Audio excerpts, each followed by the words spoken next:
We have a big pedigree within pay TV. What does that mean? It means we're used to managing a huge amount of devices. We're used to zero-touch devices set up, and we're used to streaming video. So bringing those core strengths alongside our CMS partners is really setting aside something that we don't think anyone else in this space is doing by combining the two with simple, over-the-top solutions, reducing hardware and giving an endpoint that's very, very easy to manage completely remotely. I think people are taking their signage estates a lot more seriously now, really looking at the return on investment and actually investing very heavily in signage to try and get people back to the high street, to try and get brand exposure out there or messaging. And I think the key thing is people are realising they've got to do it properly and they've got to use the right tools for the job. And something as simple as sending an engineer out to turn a device on or off is just totally taking away the initial cost saving of going with a cheaper solution.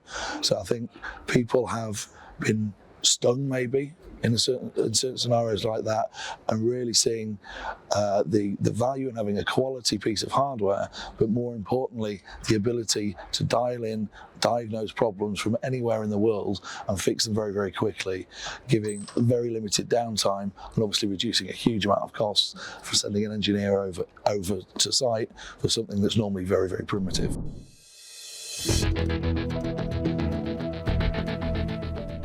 The key thing is making our products accessible and being aligned with the right partners and right ecosystem, making those partnerships meaningful, not just being compatible, but truly forging relationships and adding value and adding a true solution for the customer. So partnering is key.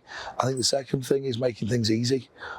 It's not smoke and mirrors. It should be really easy to deploy this kind of technology. So let's take some of the haze away and understand our users, what frustrates them, what are their pinch points, and try and take that away from them, as well as giving uncomplicated solutions that are robust and reliable. We have an ecosystem of CMS partners, of streaming partners, sports streaming partners, and rather than just saying, okay, we're compatible, we work on each other's systems, we're actually going through a very rigorous test to make sure that that software completely complies with our hardware and that there's no issues at all in compatibility, but also making sure that that's happening ongoing. So we truly want to go into partnership with these guys and make sure that there's no silly blunders or mistakes of not being aware that somebody's re-releasing an app, for instance. We want to make sure it's all pre-tested. So if somebody buys into that partnership with Amino, they know that there's longevity in it and they're going to be supported moving forward into the future.